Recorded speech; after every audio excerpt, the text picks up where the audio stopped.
Okay, welcome back. And today is an interesting day, 100th day of the Trump presidency, and the headlines today are all over the place, as you can imagine. Well, perfect timing for us to have back Megan Barth. She's an independent journalist, and when she's on the show, people like E.F. Hutton, people lean in. I haven't heard that one in a while. Thank you. I say Barth, and they go, huh? Hey, how are you? Good to see you. I'm doing great. How are you doing, Perry? Good. Thanks for your time. Okay, 100 days. What's the Megan Barth take? Well, I'm quite surprised at how impatient everyone is. It's only been 100 days. We were already hearing about the tragedies and the failures and all of that of the Trump White House within the first 30 days. And of course, that was coming from the deranged left who tried to destroy this country under Joe Biden and the prior administration. What the prior administration did, led by Joe Biden, supposedly, more likely Barack Obama, was try to destroy this country. And how they did that were a couple ways. One, a completely open border, which allowed in tens of millions, and I don't even know if we really have a true number of how many people were not only let in across the southern border and granted immediate asylum and then shipped or bused or took a plane, a government-sponsored plane, to the interior of our country. But there was also another way that the Biden administration trafficked illegals into this country, and it was paying for flights from other countries. So, oh, you're in Venezuela, or you're in Guatemala, or you're in Honduras, or wherever you may be. We're just going to load you on a plane and dump you off at an airport in a sanctuary city that's happy to harbor you illegally. And then on top of that, we're going to give you Social Security numbers. So I find it really rich that the Democrats all of a sudden are screaming about don't touch our Social Security. And they've been doing that, of course, for decades. The Republicans want to throw Granny off the cliff under Paul Ryan, et cetera. But the Biden administration was literally putting illegal aliens who have never contributed a dime into this country, flying them in, giving them Social Security numbers, which allowed them to do two things. Number one, collect a couple $1,000s a month. And number two, easily get onto the voter rolls. And so when you look at this scheme, it's quite evident that in order to get illegal aliens onto the voter rolls, it was easy to give them a Social Security number. But then what that means is that they are counted in the census, which tilts the access of power into the Democratic coffers. So this really was, by design, simply a power move to ensure that Democrats have unilateral control over the federal government, and including the state governments. And then the second part of that, of how to destroy a country in 4 short years by Joe Biden or Barack Obama or Valerie Jarrett or whoever was running this country, was to spend money like drunken sailors. And that's not an insult against drunken sailors. However, you cannot spend your way into prosperity. This has been the old age adage, right? They were spending trillions and trillions and trillions of dollars in order to save the climate. The Inflation Reduction Act was really just the Green New Deal in a new dress. And then we found trillions of dollars, thanks to Elon Musk and Doge, going to non-governmental organizations, which were literally government organizations working on behalf of the Democratic and progressive left. So combine those two things in 4 short years, it's certainly going to take more than. Why are there balloons coming up on my screen? I have no idea. Someone's birthday? Is someone's yours? I don't know. Okay, yay. I don't know. What's going on in there? Tell him to take his hands off the buttons in there. Anyway, well, happy birthday to somebody. Yeah. So what we have was then the second part was the inflation, spending on NGOs, trillions and trillions of dollars. And then what we found were these non-governmental organizations that were literally working on behalf of the radical left and I would say the Uniparty, going into various countries, overthrowing governments, ensuring that they had leftist policies, introduced into our country through a variety of civil action. And then on top of that, we have Act Blue, which I think is probably one of the best pieces of news in the last week or even in the first 100 days. And that is the money laundering arm of Democratic candidates and elected officials. And there is going to be an investigation. There already has been an investigation, a smaller one conducted by James O'Keefe, Project Veritas, formerly Project Veritas, now the O'Keefe Media Group, where there are millions of dollars of foreign transactions coming in unstopped, unchecked, unverified by Act Blue and going directly into candidates' coffers. So, these three things alone, once we kind of clean up that, the border, the out of control spending, and we basically take the money laundering operation away from the Democratic Party so they can no longer cheat financially, I think we're going to be on a good track. Okay, a lot here. Let's. Did you? You have Doge over here uncovering the fat and the fraud. If they just stop funding what they found, I mean, those are huge savings.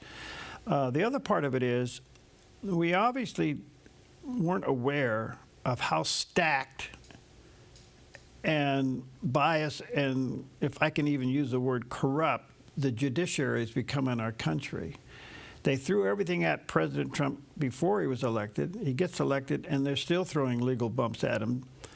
Doesn't this put the Supreme Court in a corner? They have to step in on these rogue district court injunctions somewhere along the line. Do you think they will?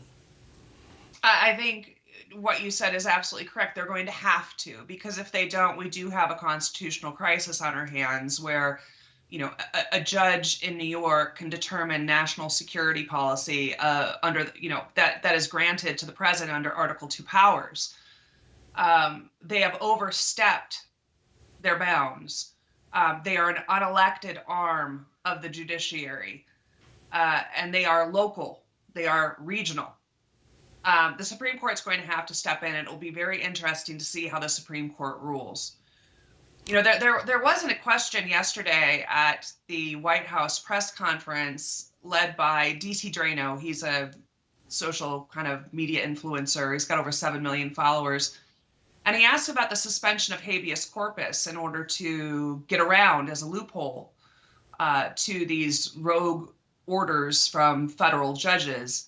And he had an interesting point. I mean, it has been suspended before under Lincoln, I believe FDR, and maybe two other presidents. And it can be suspended in the act of an invasion, and that's what we witnessed the last 4 years, was an invasion of our countries. And Trump was right. Venezuela and other places were emptying out their prisons and their mental institutions.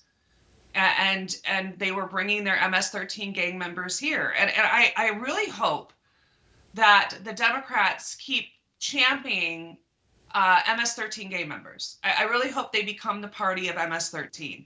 And I think Senator Kennedy out of Louisiana has it right that the Operation Just Let Them Keep Talking is going to be the plan. Because if you continue to let the Democrats keep talking, they're going to continue to show their true colors and reveal that they are not on behalf of the working man or the working woman or the American family even. They are on behalf of open borders, gang members, criminals, as they've demonstrated through, the false pariah, I guess, the Maryland man, that was an MS-13 gang members, and you could even see his tattoos on his hands, and they were even trying to tell us that he wasn't a member of a gang. Well, whether or not he's a member of a gang, he did have due process. That's number one. Why? Because he went through immigration courts. And 2 immigration judges found that this scumbag, was a MS-13 gang member and is a citizen of El Salvador. So guess what?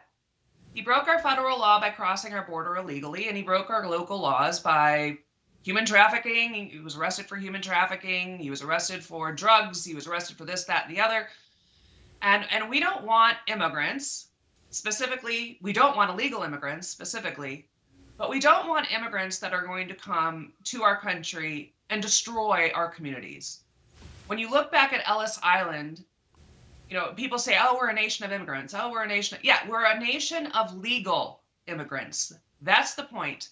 Ellis Island didn't just let out anybody into their point of entry. They had quarantine, they had a test, they had things that you had to ensure that when you came to this country, you were actually going to be a benefit to society and not a tax on society. It seems so simple. I'm just trying to figure out, in trying to keep it simple, why have we lost the impact of the word illegal? Well, it's been watered down purposely so much by the mainstream media because of Democrats. You know, the mainstream media is supposed to be here to keep people in power accountable. They are supposed to provide citizens with the truth. They are supposed to at least provide a stepping stone to get to the truth, right? Investigate, et cetera. Mm-hmm. The mainstream media has failed the American people. The Democrats have fed the mainstream media false talking points and also a manipulation of the language, which is what communists do. So remember, I remember this is, 10 years ago, probably. I was on the radio. I was hosting a radio show out of Las Vegas, and I was speaking to the chair of the DNC at the time, and I don't recall his name, but nonetheless, I was speaking about illegal immigration, and he said, no person is legal. And this is 10 years ago. And I said, well, sir, if no person is illegal, then I suggest you guys change the law. Because in the law, it specifically says an illegal alien to the United States. So what the Democrats have done is simply manipulated the language in order to get the outcome that they wanted, and in turn bastardize anyone that dare uses the language that is in black and white in our federal and state statutes. Okay, so this seems to be imploding on them, and yet the media that supports this agenda is still hanging in there, even though they're falling apart at the seams. I mean, CNN, I think you and I talking have a larger audience than CNN does in prime time. You know, CBS is, I've never seen a major network implode like CBS is. MSNBC is going down. So it seems like this left lunacy is falling apart. Or am I misreading it or too hopeful? No, I don't. I mean, they are still grasping at the last and final straws and breath that they can in order to push the Democratic narrative, in order to protect the Democrat power, whatever power Democrats might have left. I mean, when you look at the latest polls, Democrats have a 21% approval rating, which I think is lower than Congress. And then when you look at the ratings of CBS and CNN and MSNBC, there are no ratings. They hardly even show up on the Nielsen. Plus, CBS on top of that is being sued, I think, by like $12 billion or something by President Trump himself for purposefully but wrongfully referring to him as a rapist. And so they've got the mainstream media is on its last legs. And what I love, the latest troll by the Trump administration on the mainstream media was putting all of the pictures of all of the rapists and the murderers and the drug dealers and the human traffickers and the illegal aliens on the media lawn where the media sets up on the White House. Yeah. So whatever shot they have that they are going to satellite through their network, they are going to have to stand in front of the illegal alien criminals that have been deported by the Trump administration thus far. Yeah, that's a brilliant move. All right, let me take a quick break. Always delighted to have with us Megan Barth. We'll be right back.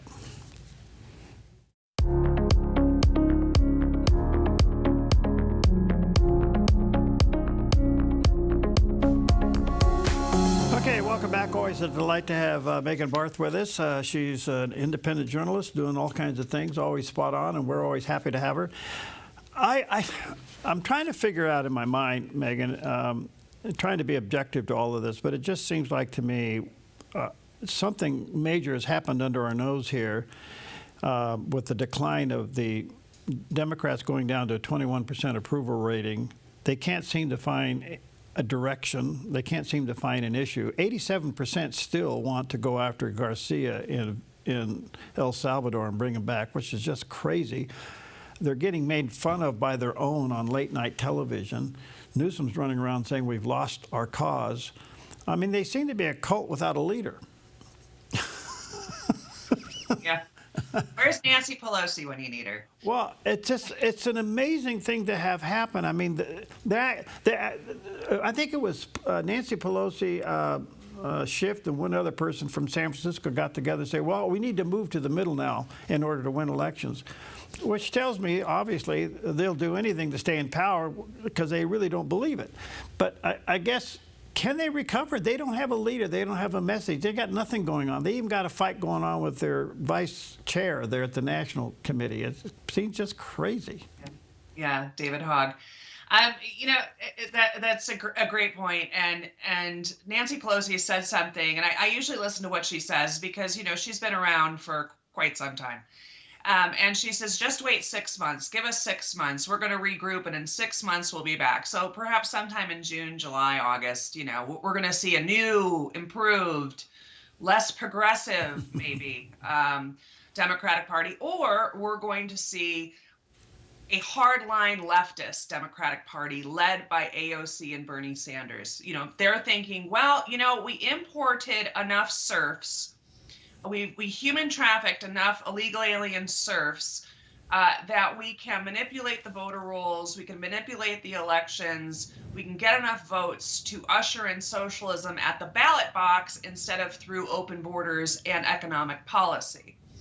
And so, you know, we'll see what they come up with, but I think it's very telling the desperation they're feeling right now because of the calls for violence which they're resorting to. And what am I referring to? I'm referring specifically to the Illinois governor, J.B. Pritzker, who was at an event the other day saying that, you know, they need to take to the streets, you know, make Republicans feel uncomfortable. You know, this harkens back exactly to the Summer of Love, which was the George Floyd riots, which caused $2 billion in economic damage.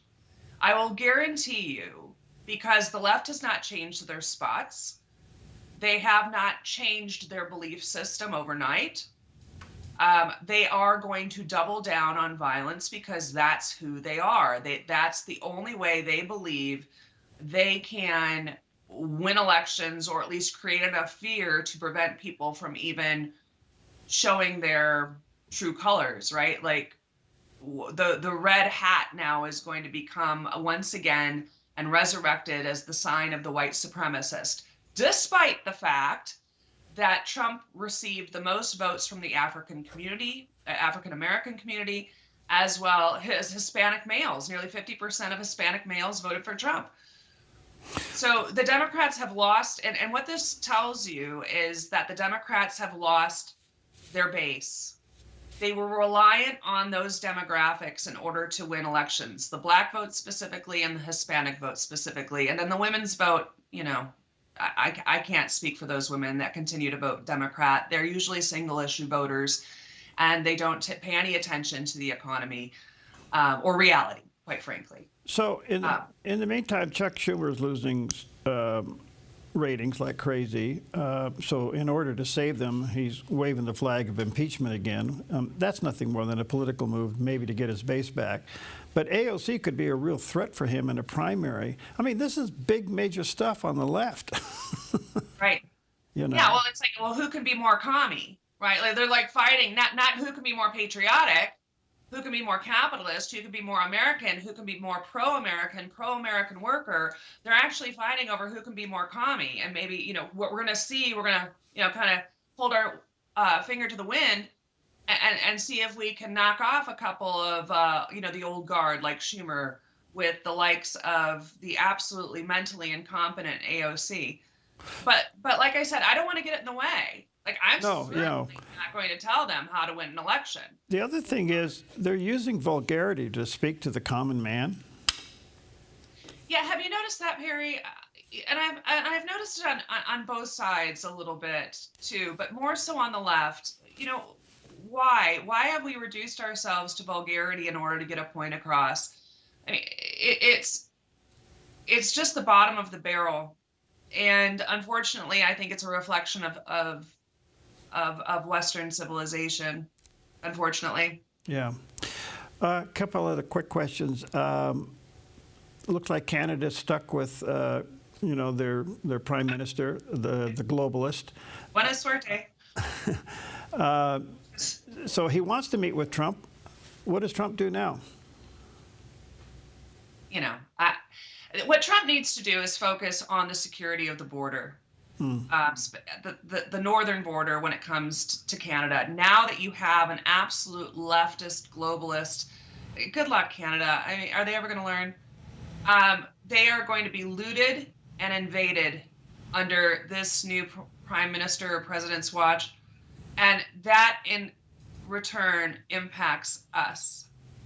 So we need to ensure that we double down on border security as well as tariffs, because Canada is not a major exporter to the United States. We can build stuff that Canada builds for us. We're going to have to ensure that we have a robust energy policy under Trump. We have to get that running. And we'll see what happens. Well, do you think they being the Democrats, and in particular a few that have gone over to El Salvador, do you think they'll back away from Garcia, or are they going to still try to wave that flag, as it seems to be falling apart on them? There'll be a new pawn. The impeachment that you mentioned that comes from an Indian legislator out of, I believe it's Illinois, who's $800,000 in debt, by the way, and is using this impeachment to get out of debt. Laura Loomer did an excellent job of exposing that yesterday. But nonetheless, the impeachment was based on his exile, or his deportation, rather, from America. And so they're still going to hang their hat on, now it's, you deported a 4-year-old with cancer, a 2-year-old baby. Well, that's because the mothers took them. The mothers were illegal and signed a piece of paper that said, yes, I want to take my child to Honduras or Guatemala or wherever. And I think it was Tom Homan or somebody else was right that said, well, if we detained the child and deported the mother, then it would have said you're holding the child hostage, right? Mm-hmm. So we can't win with the left, and we can't win with the media.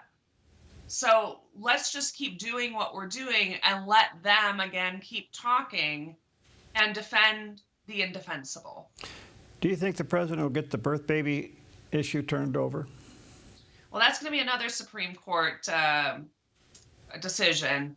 And I think he and many other scholars are absolutely right that it has been, again, watered down, misinterpreted, abused, manipulated in order for Democrats to get their way. There is no country in the world, nor does the statute have in black and white, that anyone that comes here and decides to get pregnant and drop a couple kids, those kids are automatically American citizens. It makes absolutely no sense. And so we'll see where the Supreme Court stands on that. Okay. Yes, we have a conservative majority, but we certainly, I don't understand the Supreme Court. Hey, good to see you. You're looking good. You're looking healthy. And stay at it. And let's stay connected. We got a lot to talk about. Very good, Perry. Always good to see you. Thank you so much. Thank you.